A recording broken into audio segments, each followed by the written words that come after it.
on, guys. So I have the other BuckNBear knife that I talked about but never showed, and it is right here. Very interesting, affordable little showpiece. This one, I don't think it even has a name. I think it's literally called the Little Abalone Liner Lock. So, you know, I don't even think there's a model number for it, but if I find one, I'll annotate it right here. Otherwise, if you're just looking at nothing, me waving my finger, that means that's what it's called. The Little Abalone Liner Lock. So I was very interested in this particular one because of its price for what it's offering. It's offering a, you know, basically a showpiece. There's a lot of knives that look just like this with these same materials that cost $1,000, $1,500. You know, having a nice Damascus blade, some genuine abalone scales. It's just the only difference is this is not a custom. This is a production knife. BuckNBear, I believe that some of the stuff comes from Pakistan and some of the stuff comes from China. This particular knife model is from China, so it's Chinese made. Again, it's genuine abalone underneath next to the scale, but they also have this thick acrylic on top of it, which gives us some girth to hold on to. To be honest, I don't really like that part of it. When I saw pictures of this, I had no idea that it would be this thick. I thought it would be a pretty slender knife. I thought it was just a little clear coat on top of that, you know, but when I got it, it was much thicker. So again, this is something, you know, you wouldn't know from looking at pictures. The pictures, they don't have any like 3/4 shots or shots like this from what I saw. All the pictures are like this, you know, or it's closed and it's just a straight on shot. So it just looks like abalone. You have no idea how thick that is. So it's kind of a, I don't know, it's a plus and a minus for me, because it is actually way more comfortable having thicker scales, but I really, even if it was a little less comfortable, I would prefer it to be super thin. Just my personal preference. You guys can, of course, tell me what you think. But yeah, they're thick slabs of, you know, clear acrylic. Very smooth, very polished out. There's no edges or anything. Everything's nice and smooth. But I love the look of that natural abalone. Just absolutely beautiful.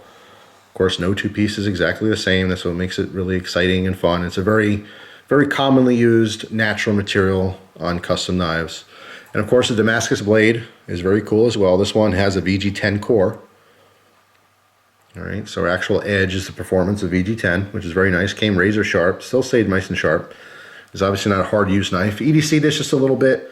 Only one day with the pouch. This is the pouch that came with it. It's a nice leather pouch. I just like, you know, pocket. I'd prefer it loose in the pocket as opposed to, you know, in the pouch, because I carry a gun and some other stuff on my belt. But yeah, switch your belt through there. Pretty simple, pretty supple leather. It's actually pretty nice, honestly, for the price. If I didn't already mention it, you sell for 60 bucks, which honestly I think is very fairly priced. It is a liner lock, as you can see, stainless liners. All right, flow through design. Lockup is awesome. No play in any direction whatsoever. And you can see the blade centering here as well. Is very nice. All right, has just a little 2-inch blade, and this is a sheep's foot. We talked in the last, I don't know, last couple of knife reviews. I've been talking about sheep's foot blades and Wharncliffe blades. This is what I consider a sheep's foot. It's a much more dramatic drop off. There's no real, you know, point on there.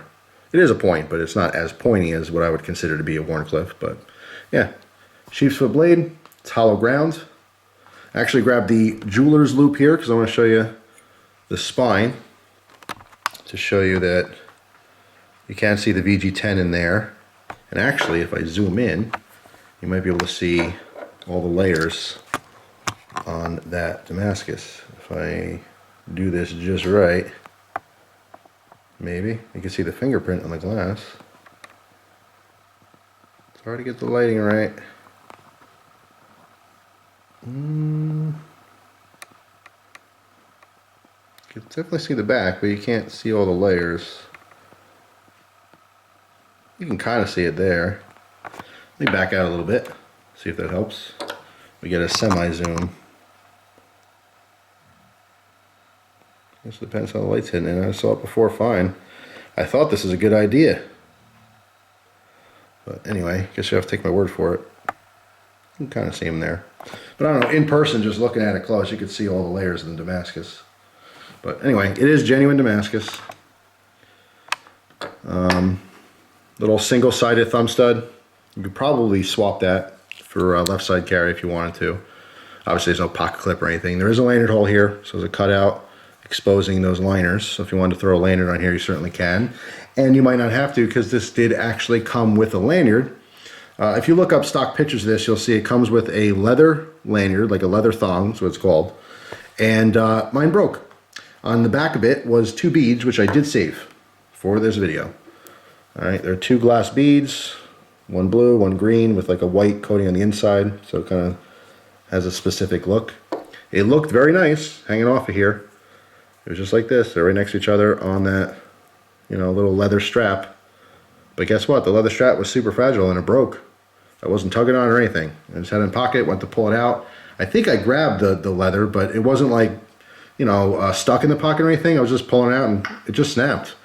And that's it. And one of these beads, I think, fell on the ground. I had to pick it up, and that was the end of that. So, yeah, it looks cool, but not super functional, at least the one that I got.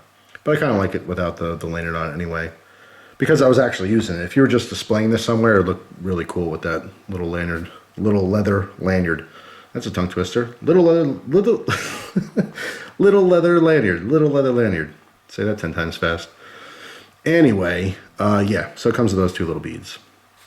But it's pretty cool. I like it. For 60 bucks, totally worth it in my opinion. Again, 2-inch blade. 4.5 inches overall, and only 1.8 ounces. Not a whole lot going on here as far as weight. Kind of gets lost in the pocket. What is nice though about the clear acrylic is that it's not showing any kind of scratches or anything. I did have it loose in the pocket with some other things, and no problems there at all. So, but it is super, super smooth. It's hard to kind of explain that without you actually touching it, but it feels like glass. Like, it's very, very smooth. Even though it does facilitate more grip, being a little bit chunkier, I still kind of want it to be flatter. I want it to be very, very thin. But hey, that's just me. It was more or less like, it's not a huge deal. It's just one of those examples of I was expecting something based on pictures, and when I got it, I was wrong on my assumption. You know what I mean? And that sometimes happens with knives. Maybe you look at a stock picture of a knife, and when you get it, you're like, wow, this is not what I thought for whatever reason. And that's, in this case, that's what it was. This is way thicker than I thought, because there was no shots from the side here. So I'll give you another shot close up on that Abalone. It's just beautiful. Something you can just kind of stare at. Really is nice. And of course, Damascus. I've always been a fan of Damascus. But yeah, super beautiful and affordable. You know, the same knife, a little bit bigger. Throw a different branding on there, 500 bucks. You know, but made in China, 60 bucks. So pretty cool. So that's it. Just want to do a quick video on that. It is workable. It is usable. It does perform like regular VG10. It's just not a hard use blade because it's a lot smaller, but it's maintained a very nice edge on it. It is very comfortable to use, locks up great. It's just a little bit fancier, a little bit more of a showpiece. If you want an affordable, you know, gentleman's knife with some flash to it, this is it. You know, if you're going to out to dinner or something like that, it doesn't scare people. You know, something like this is far less scary than your average just black tactical, you know, folder. It's beautiful to me. I mean, obviously there's some tactical knives I think are beautiful for different reasons, but I think this is a less offensive knife for public. If you were out at a fancy restaurant and who knows, maybe your steak knife just wasn't cutting it, quite literally, you can whip this out and people aren't going to gasp in awe and run out of the restaurant. You know, you can finish cutting your steak in class. So yeah, pretty cool. I like it. So the BuckNBear as a brand so far has been a little bit of hit and miss. You know, I hated their folder. The links was just not comfortable in any way. Huge disappointment. Fixed blade was kind of middle of the road, wasn't too bad. This is cool though. I like that. So as always, feel free to post your comments down below, and I hope you guys have a good one. I'll see you tomorrow. Take care.